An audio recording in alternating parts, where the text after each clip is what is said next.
Hey, it's news from heaven. You look exactly like heaven. Yeah, I can see myself right now. There's a little monitor thing. And you know what it's like looking at yourself?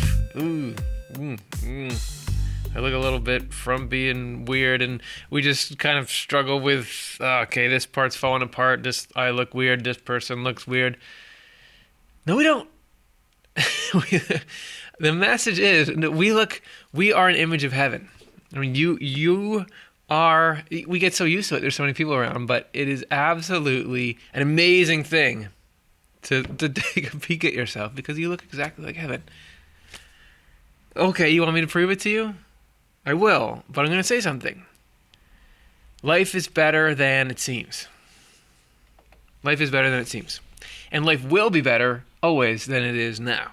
I mean, yes, little bits of fluctuation in front of us, but long term, the point of the divine is working to pull everything into the divine design.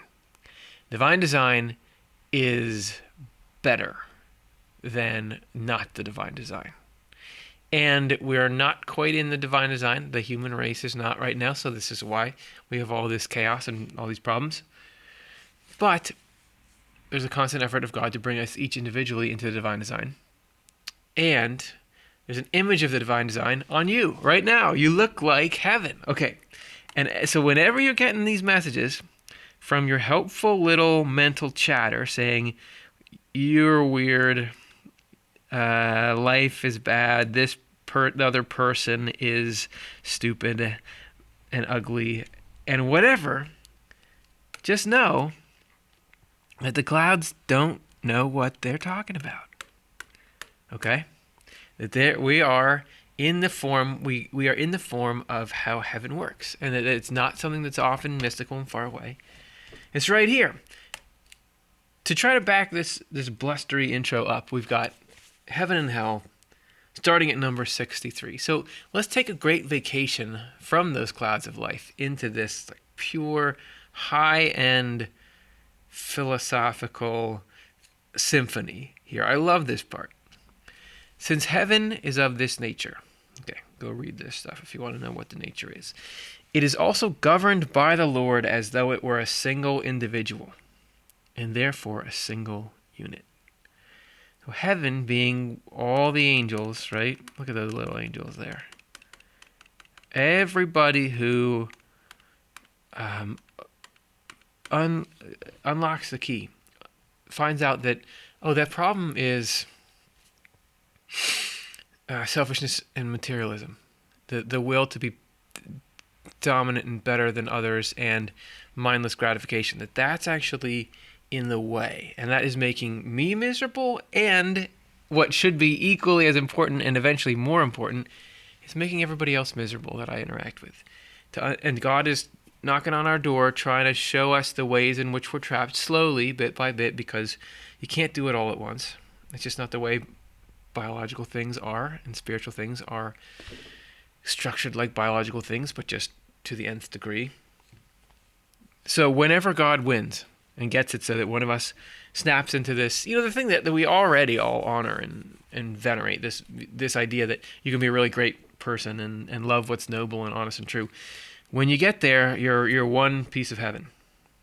Okay, but all those people, think about how different everybody is, somehow governed by the Lord as though it were a single individual, one person. Is that a strange sounding concept? Well, it shouldn't be. We ourselves consist of countless different things, both overall and in our parts. We're starting to get into how you look like the same design by which God manages heaven. And when I say life is going to get better, heaven is that better. That is when things are more in the divine design. This is how life is supposed to be, this heaven. And so what's it supposed to be like? Well, it's supposed to operate like you operate, like your body operates. We ourselves consist of countless different things, both overall and in our parts. I don't know, did I read that before? We are made up overall of our limbs, organs, viscera, and in our parts of series of nerves, fibers, and blood vessels, made up of members within members, then and parts within parts. You are a ton of different stuff. We are so many different things working together. That wouldn't be what life has to be. You could have life just as a thought experiment that's just one thing. It could be that you had people and they look like us and work like us, but if you opened us up, it's just like, there's one thing in this part of your arm, there's one thing in that part of your arm, and it's just alive. But life as it is, as God radiates out, through creation, creates this thing where there's tons of different stuff. You actually can't go down far enough, I think, to where it's all the same stuff. I mean, there's so much, well, at least maybe you can get there with, at the very fringes of tininess. But for all functional purposes, there's so much different stuff in you. Still, we do, of course, recognize that when we do anything, we do it as whole individuals. And that to have those parts come together and act in concert on something, that's the definition of, that's what life is. That's what a functional organism is. If you can get it so that your hands and respiratory system and digestive system are all helping you eat, then you're successful and you live and thrive.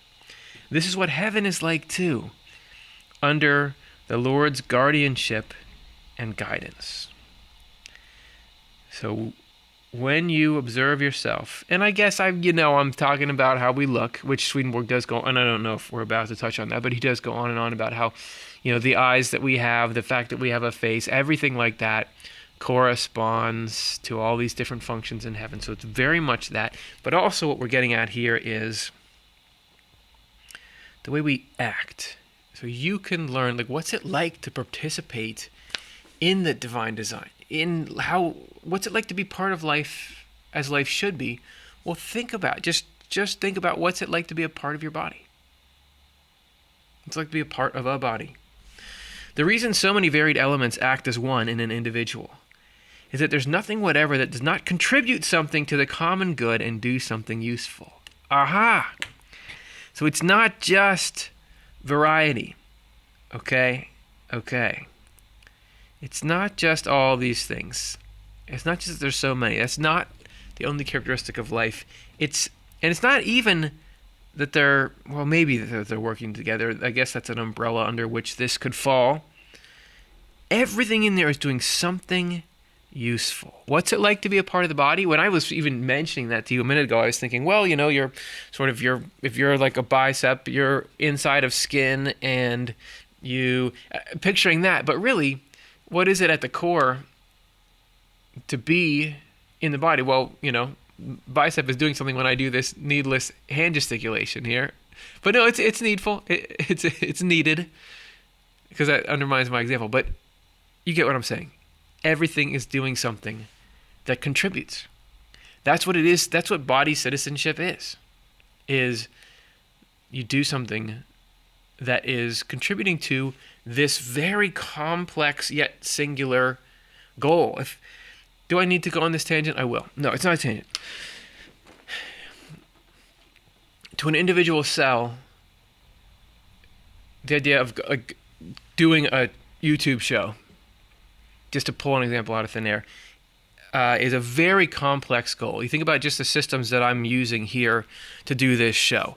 As we already mentioned, respiratory, all of my vocal cords and tongue and all this stuff, cardiovascular is in there, glucose.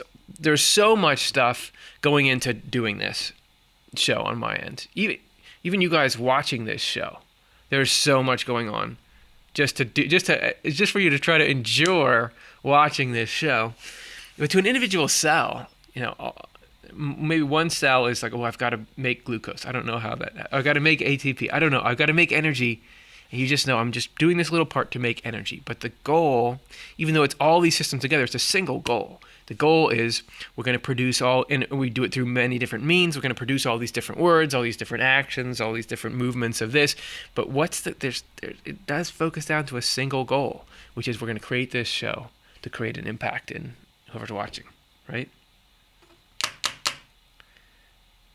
So there's a little picture of what it's like to be in heaven. You're doing your little part for something great, but even though there's so many people doing so many different things, the things are toward a common goal that even meets at a head at one thing we're doing together. The inclusive body serves its parts, and the parts serve the inclusive body, because the inclusive body is made up of parts, and parts make up the inclusive body. And don't forget, the body serves its parts. Being part of heaven is not just, oh, I do something. I got to do something. It's you get something. Because all the rest of the parts in the body want to help you as well. That's why it's heaven. So they provide for each other respectively. They focus on each other mutually. They are united in the kind of form that gives every single component a relationship to the inclusive entity and its well-being. This is what enables them to act as a unit. Man, that's good. Man, that is good. Just think about feeling isolated and feeling distressed and feeling needy. I'm just thinking about the state of the world right now. As hello to the future, but right now we're in the throes of a global pandemic, and there are, of course, so many other things going on in the world that are causing harm and distress. And just thinking about, I was just taking a walk the other day, and really occurring to me that we are constantly in need of rescuing everybody in the human race in some way, because you may be strong in one area, or you may be strong for a little while. But there are other ways in which you need to be rescued. Even Ebenezer Scrooge, who is he's rich and he's smart. He needed to be rescued because he had a cold heart, and that was going to lead him into despair and nothing. Right? We all need to be rescued, and this is saying that here. They provide for each other respectively. That's what it is to be human. It's not self-sufficiency. There's an element of self-sufficiency, but it's not ultimately. We're not amoebas. We're cells. This is what it is to be human. This is what we were made to be, is to provide for each other respectively. So I'm rescuing you while you're rescuing me. And rescuing might sound dramatic, but I like it. It's because the Lord is using all of us to rescue each other. They focus on each other mutually. Like I'm thinking about you and you're thinking about me. That's a better arrangement than I'm thinking about myself and obsessing and you're thinking about yourself and we go to war. They are united in the kind of form that gives every single component a relationship to the inclusive entity and its well-being. That's another thing to think about. So in heaven, everyone has a relationship with heaven as a whole. Whatever that could be like. Me with society, I have a relationship to society as a whole. This is what enables them to act as a unit, which allows you to achieve good stuff. It's the same with assemblies in the heavens. People there unite in this kind of form in pursuit of any worthwhile activity. As a result, any individuals who do not serve some use for the larger body are cast out of heaven because they are misfits. Well, that might seem harsh, but then again, I'm sorry to keep talking about the pandemic, but what's coronavirus doing inside people? It's not serving a use. It's trying to copy itself, which doesn't do anything. It's just trying to copy itself. Coronavirus is obsessed with itself. I'm going to get in there. I'm going to mess up the order of this cell to copy myself so I can keep being myself. Coronavirus is not doing anything cool that you do. Which, like, if you're going and you're a nurse and you're taking care of people, or you're a teacher and you're educating people. Coronavirus isn't doing any of that stuff. It's just, I've got to continue myself. I care about myself. No offense, coronavirus, but you're really messing everything up. I've got to care about myself, and I've got to produce myself. And here's this order, this machine. It takes advantage of your cells that are made to serve the whole, this order of heaven. And it gets in there and says, well, I'm going to destroy these and just make them into factories of me. I'm going to do nothing useful. Of course, that's a misfit in heaven. You apply that idea to a human being. Of course. How are you? What makes you think you're going to hang out in heaven when heaven is the act of loving everyone and being of use to everyone? It's not that you're throwing yourself out by choosing this, like, oh no, it's much better for me to be for the self rather than for the whole. To serve some use is to intend well to others for the sake of the common good. While not to serve some use is to intend well to others, not for the sake of the common good, but for the sake of oneself. We're not meant to serve ourselves. We're meant to serve others, and others are meant to serve us. That's the way it's supposed to go. People who act in this latter fashion are people who love themselves above all, while people who act in the former fashion are the ones who love the Lord above all. Loving other people is loving the Lord. Because it's like one body, and the Lord is the soul, and that's what the Lord cares about.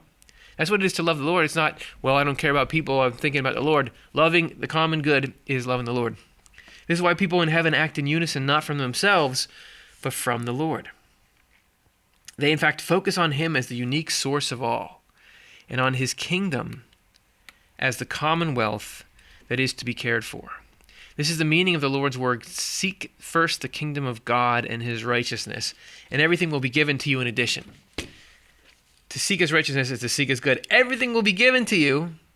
Okay, here we are, sitting here and trying to wring everything we can out of life, and I need to make sure that I've got my social esteem needs, I've got to make sure I've got my material needs, I'm trying to get everything for myself and using other people as a way to stroke my ego.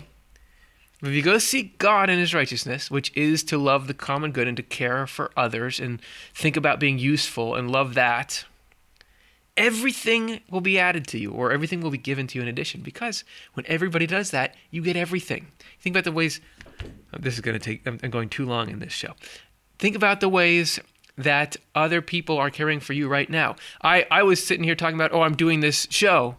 I didn't make this microphone. I didn't make this tablet. I didn't make your phone. I didn't make the YouTube service. I didn't make the internet. I didn't make the text of this. I didn't make so many of the thoughts and ideas in my mind that were given to me by people.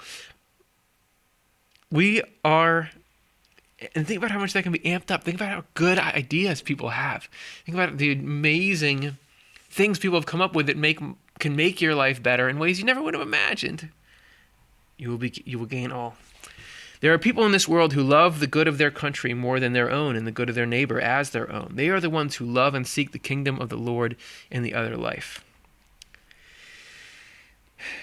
Since the kingdom of the Lord takes the place of one's country. Aha. For the people who love to do good to others, not for self-centered reasons, but for the sake of the good itself, are people who love their neighbor. Since in the other life, good is one's neighbor. Don't get twisted on, well, this person, are they good or not? Should I be helping them? Love what's good. Do what's good. And then we all have relationship to what's good. Because if I'm wrapped up in evil, don't just give me what I want if I'm wrapped up in evil, because that's going to reinforce my evil. Right? Do what's good. Again, you don't know exactly what that looks like in every situation. All individuals who are of this quality are in the universal human, that is, in heaven. By the way, that's us right now when we snap into that phase. I was there last Tuesday. It's not all the time, but I think we will work to get in there more and more. Since heaven in its entirety does reflect a single individual, you look like heaven. If you looked at heaven as a whole, what did it look like? It looked like you.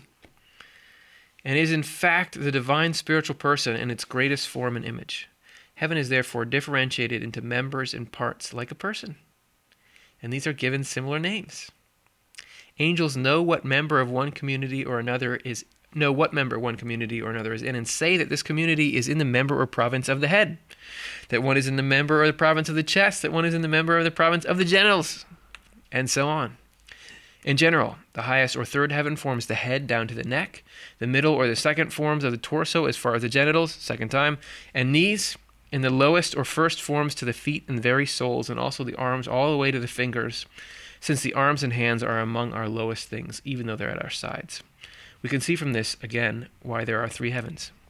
There's the why of everything. Just look at yourself. Why do you need different parts? You might think, the head is so wonderful. It can think, it can express emotions. Okay, well, let's just give you 5 of those. How are you doing, right? We need it all. But the reason we need it is that's what you need, the hands and the feet and everything to be useful. Why do you need it? Why do we have it in the first place? Go and do what's good. And it's not a self-sacrifice, because everyone doing that means we get back in return. That's the ideal. We're not there right now. So you got to work with what you have. Use your discernment. But take heart and be inspired by this vision of where we're going, what the point of life is, what life is supposed to be like. Because it's nice to feel like, no, this is not what life is supposed to be like. This is not what's being a human and working with other humans is supposed to be like. That is. And we can get from here to there. And that's the news from heaven. Hope you had fun. Obviously I did. Maybe too much. Leave a comment. How is this working in your life? Support us. go to offthelefteye.com/donate. Make this kind of programming possible. Take us to the next level. Thank you, everyone, for watching. I hope that this idea is inspiring to you like it is to me, and I hope you get great new insights on it and make the world a brighter place, as you already are, because whenever anyone sees you, they get a glimpse at heaven. All right, later.